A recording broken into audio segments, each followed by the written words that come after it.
German battalions advance towards Leningrad.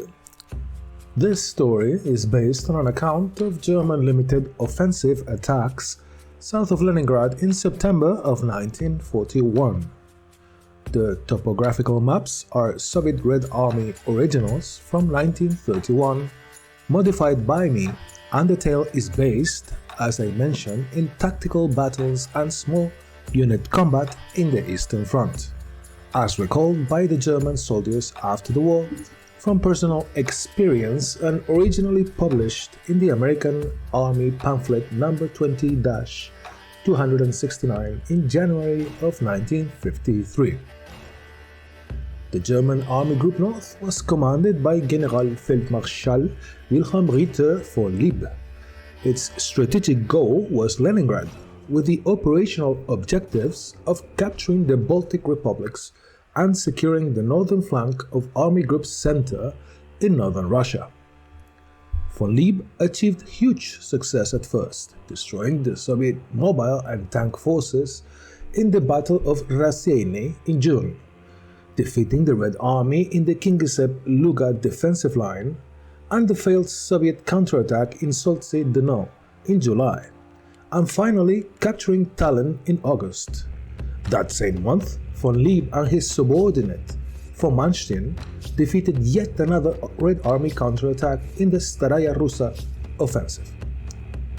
These victories were enormous, and Army Group North inflicted huge casualties on the Soviets, destroying entire armies. Now, the final prize lay in sight: the Soviet Union's second city, Leningrad.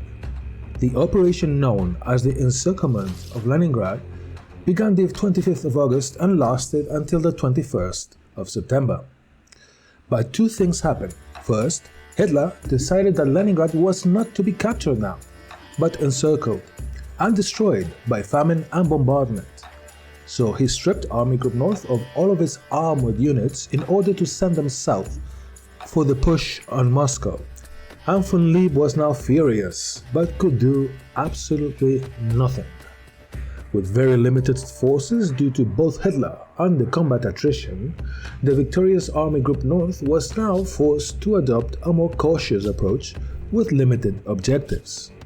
It is then, and in that situation, that our tale unfolds.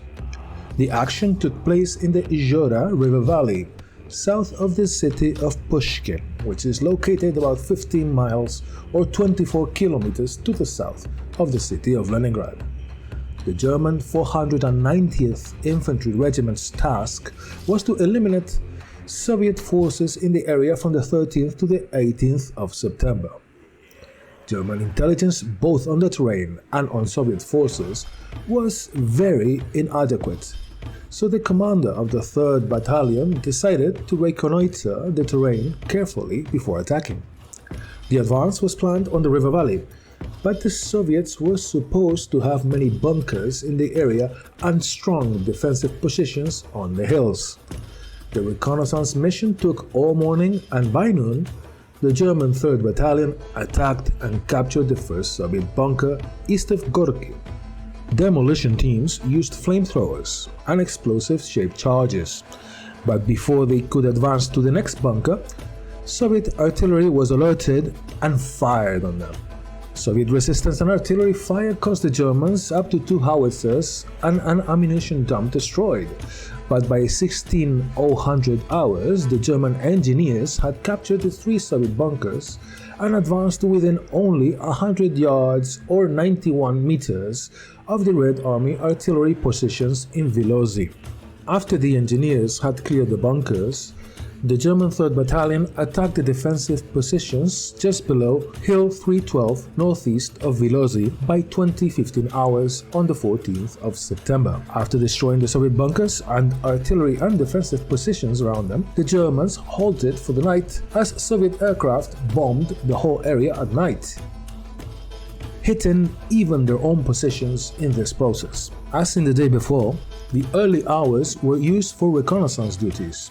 By noon, the German patrols had identified the main Soviet strong positions, and the regimental artillery had destroyed them. Lieutenant Hahn, the commander of the 1st Company, was responsible for capturing Hill 312. His force was composed of the 1st Company, a machine gun platoon, and a mortar platoon, a demolition team with flamethrowers and hollow explosive charges, and an artillery observer. Sergeant Ewald's platoon had not returned yet from the reconnaissance mission, so it was not available for the attack. The advance was halted from fire from a Soviet bunker on top of the hill, and German artillery fire made no impression whatsoever on the Red Army soldiers. Lieutenant Hahn directed 2 platoons to skirt the hill, taking advantage of a dense thicket. While they advanced, German artillery fire rained on the bunker, but to little effect. The platoon, commanded by Bart Wacht, crept up the hill and attacked the Soviet defensive positions around the bunker, while the 2nd platoon, led by Tim, stealthily reached the top of the hill and captured the bunker with flamethrowers and hollow charges. Of course, there was an immediate Soviet counterattack by the 50 soldiers who were left in the hill's defensive positions, but it was defeated. German artillery fire was now directed to the Soviet forces in the woods that could potentially mount a strong counterattack, and succeeded in frustrating the Red Army. The 490th Regiment's remaining forces advanced to the south, capturing the remaining Soviet positions, and occupied Padamiaki by the end of the 15th of September. The Soviets evacuated their remaining forward positions and retreated to Antelevo. So, on the 17th of September, the 3rd Battalion attacked the village.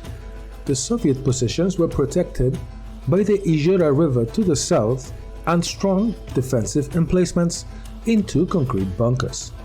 German howitzers and anti-tank guns opened direct fire on them, but to almost no effect. Moreover, the demolition teams had run out of flamethrower fuel. The German patrols captured a Soviet outpost and its telephone, which was still connected to the command post of the Soviet regimental commander in Antelevo. The Germans tried to get as much information from him, but this deception failed, as well as a direct demand for surrender. Therefore, the commander of the German 490th Regiment opted for a frontal assault. The 1st Battalion attacked from the west, and the 3rd from the north, with strong artillery preparation, as the demolition teams put both bunkers out of action with shaped charges. The Russians were very surprised, as they considered the bunkers impregnable, and fled the field of battle in complete disorder, abandoning most of their equipment. The village of Antelevo was captured by nightfall. Now, this small operation was used to teach commanders important lessons. First, skilled demolition teams were extremely important for the success of the operation with minimal losses. Second, reconnaissance and intelligence of both enemy forces and the terrain are key. Third, the German commander failed to deceive the Soviets and extract information or force their surrender, mainly because his Russian was not good enough and he lacked good interpreters. Fourth, morale is extremely important, always. The Russians fled in complete disarray when the 2 bunkers fell, even though their position was not at all hopeless. I hope you liked this episode. If you did, please share, like and subscribe because it is vital for the channel. And if you didn't like it, well, thank you very much for watching this far.